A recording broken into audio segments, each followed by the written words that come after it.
কালিনগর ষষ্ঠ খণ্ডের বাসিন্দা আফতার হোসেন চৌধুরী বিগত কয়েকদিন যাবৎ বেঙ্গালুরে পেটের তাগিদে কাজকর্মরত ছিলেন, কিন্তু হঠাৎ করে বিগত 20/9/2024 তারিখে নিখোঁজ হয়। আফতার হোসেন চৌধুরী নিখোঁজের খবর শুনে পরিবারের আত্মীয় স্বজন অস্থির হয়ে পড়েন এবং সঙ্গে সঙ্গে অনেক খোঁজাখুঁজি করেন, কিন্তু তাহার কোনো সন্ধান পাননি। সেই খবর এজেওয়াইসিবি তথা অসম জাতীয়তাবাদী যুব ছাত্র পরিষদের এক প্রতিনিধি উপস্থিত হয়েছেন এবং এই পরিবারের সাহায্য সহযোগিতা আশ্বাস দিয়েছেন এবং আগামী সোমবার হাইলাকান্দি পুলিশ সুপারের কাছে একটি স্মারকলিপি তুলে দেবেন। চাওক, আজি আমি অসম জাতীয়তাবাদী যুৱ ছাত্ৰ পৰিষদৰ হাইলাকান্দি জিলা সমিতিৰ পৰিয়াল আলগাপুৰ সমষ্টিৰ খালিনগৰ পাৰ্ট 5ত আহিছোঁ আৰু ইয়াৰ এগৰাকী ল'ৰা আফতাৰ হোসেন চৌধুৰী কৰ্মস্থলীৰ কাৰণে বহিৰাজ্য কৰ্ণাটকত বেংগলুৰুত গৈছিলে আৰু যোৱা 20 তাৰিখৰ দিনা তেখেতৰ পৰিয়ালৰ লগত তেখেতৰ যিটো সম্পৰ্ক বা তেখেতৰ যিটো যোগাযোগ ব্যৱস্থা এইটো সম্পূৰ্ণৰূপে নাইকিয়া হৈছে আৰু তেওঁলোকেও যোগাযোগ কৰোঁতে যোগাযোগ কৰা পৰিলক্ষিত হোৱা নাই বা যোগাযোগো হোৱা নাই। আৰু ইতিমধ্যে তাৰ লগত থকা বিভিন্ন ধৰণৰ ল'ৰাবিলাকৰ লগত তেওঁলোকে যোগাযোগ কৰোঁতে এই ল'ৰাবিলাকেও বিভিন্ন ধৰণৰ তেওঁলোকক ব্লেকমেইলিং কৰাৰ এটা পৰিকল্পনা আৰু ব্লেকমেইলিং কৰাৰ যিটো ষড়যন্ত্ৰ তেওঁলোকে কৰি আহিছে বুলি তেওঁলোকৰ অভিযোগ আছে আৰু তেওঁলোকৰ ওচৰত প্ৰমাণ আছে। আৰু তাৰপিছত তেওঁলোকৰ দেউতাই আফতাৰ হোসেন চৌধুৰীৰ দেউতা আমিনুল ইছলাম চৌধুৰীয়ে বিভিন্ন সংবাদ মাধ্যমত বা বাতৰি কাকতত সেই কথা বাৰ্তাবিলাক অভিযোগ উত্থাপন কৰিছিলে আৰু কৈছিলে তেখেতৰ ল'ৰাবিলাক কেনেধৰণে ওলাব লাগে আৰু তেওঁৰ ল'ৰা ক'ত আছে তেওঁৰ সন্মুখত আনি দিব লাগে। কিন্তু অতি শেহতীয়াকৈ আচৰিতভাৱে আজি 20 তাৰিখৰ পৰা আজিলৈকে তেখেতৰ কোনো সূত্ৰধৰ নাই, কোনো খবৰ নাই। আৰু ইয়াৰ কাৰণে আমি জাতীয়তাবাদী যুৱ ছাত্ৰ পৰিষদে খবৰ পাওঁতে ইয়ালৈ আহিছোঁ আৰু তেখেতৰ এই দুখৰ সময় আমি দুখৰ সমভাগিনী হ'বৰ কাৰণে চেষ্টা কৰি আছোঁ আৰু এই দুখৰ সময়ত আমি তেখেতৰ কাকত আহি থিয় দিছোঁ। আৰু এটা কথা আমি কৈ দিব বিচাৰিছোঁ যে এইগৰাকী ল'ৰাৰ লগত যিগৰাকী 4গৰাকী ল'ৰাই তেখেতসকলৰ পৰিয়ালৰ লগত যোগাযোগ কৰোঁতে তেখেতসকলক ব্লেকমেইলিং কৰাৰ যিটো পন্থা বা ব্লেকমেইলিং কৰাৰ যিটো ষড়যন্ত্ৰ কৰিছে, তেতিয়াহ'লে এটা কথা অনুভৱ হৈছে যে তেওঁলোকে ক'ৰবাত তেওঁলোকে এই ষড়যন্ত্ৰৰ লগত বা এই ল'ৰাটো ক'ৰবাত লুকাই দিয়াৰ লগত বা ক'ৰবাত তেওঁলোকে হত্যা কৰিছে নেকি, সেই কথা মোৰ প্ৰশ্ন উত্থাপন হৈছে। আৰু সেয়েহে আমি এটা কথা কৈ দিব বিচাৰিছোঁ, হাইলাকান্দি পুলিচ চুপাৰক ইতিমধ্যে এখন লেটাৰ দিয়া হৈছে আফতাৰ হোসেন ল'ৰাৰ পৰিয়ালৰ পৰা যে অতি সোনকালে পুলিচ প্ৰশাসনে বেংগালুৰু কৰ্ণাটক চৰকাৰৰ লগত যোগাযোগ কৰি আৰু কৰ্ণাটক পুলিচৰ লগত যোগাযোগ কৰি আফতাৰ হোসেনৰ যিটো তেওঁলোকে তদন্ত কৰি আফতাৰ হোসেন ক'ত আছে, কেনেকৈ আছে, মৰিলে না জীয়াই আছে, অতি সোনকালে তেখেতক উলিয়াই দিবৰ কাৰণে ব্যৱস্থা গ্ৰহণ কৰিব লাগে। সেয়েহে আজি 4-5 দিনৰ পিছতো আমাৰ পুলিচ প্ৰশাসনে, অসম চৰকাৰে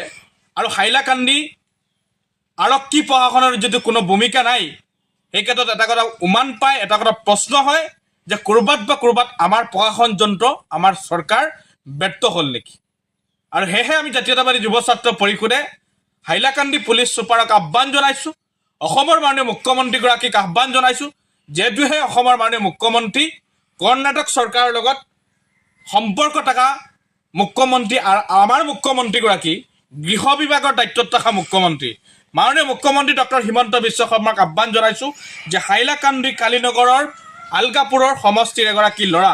আফতাৰ হোসেন যোৱা কেইদিনৰ পৰা যে নিৰুদ্দেশ হৈ আছে বেংগলুৰুত কৰ্ণাটকত, তাৰ সূত্ৰধৰ অসম চৰকাৰে, অসম পুলিচে উলিয়াব লাগে। তেওঁ জীয়াই আছেনে মৰিছে, আমাৰ মৃতদেহটো লাগে, সেই কথা স্পষ্ট। আৰু চৰকাৰে যদিন পুলিচ যন্ত্ৰই যদিন তেখেতক উলিয়াব নোৱাৰে, আমি ভাবিম সম্পূৰ্ণৰূপে পুলিচ প্ৰশাসন আৰু চৰকাৰ ব্যৰ্থ হৈছে। আৰু এইটো ল'ৰাৰ লগত যি 4টা ল'ৰাই তেখেতৰ পৰিয়ালৰ লগত যোগাযোগ কৰি ব্লেকমেইলিং কৰিব খুজিছে, দণ্ড দাবী কৰিব খুজিছিলে, সেই কথা স্পষ্ট হয় আচলতে তেওঁলোক এই ষড়যন্ত্ৰত সম্পূৰ্ণৰূপে জড়িত আছিল। আৰু তেখেতসকলক ইয়াৰ পৰা আমি জাতীয়তাবাদী যুৱ ছাত্ৰ পৰিষদে হাইলাকান্দিৰ পৰা হুঁকিয়ানি প্ৰদান কৰিব খুজিছোঁ যে তেওঁলোকে যদিন আফতাৰ হোসেন চৌধুৰীক তেওঁলোকে সৰিলে তেওঁলোকে গড়ত উভতাই পাতাব নোৱাৰে, তেতিয়াহ'লে ক'ৰবাত দিনত তেওঁ যদি হাইলাকান্দিত তেওঁলোক আহে আৰু তেওঁলোকৰ যদি এনেধৰণৰ ষড়যন্ত্ৰৰ বুলি আফতাৰ হুছেইন চৌধুৰী হৈছে, তেতিয়াহ'লে হাইলাকান্দিত ভয়ংকৰ আন্দোলন সংগঠিত হ'ব, সেই কথা সুকিয়ানি দিয়া হৈছে। আৰু এটা কথা কৈ দিব খুজিছোঁ, আমি ইতিমধ্যে জাতীয়তাবাদী যুৱ ছাত্ৰ পৰিষদৰ হাইলাকান্দি জিলা সমিতিয়ে আফতাৰ হুছেইনক উলিয়াবৰ কাৰণে,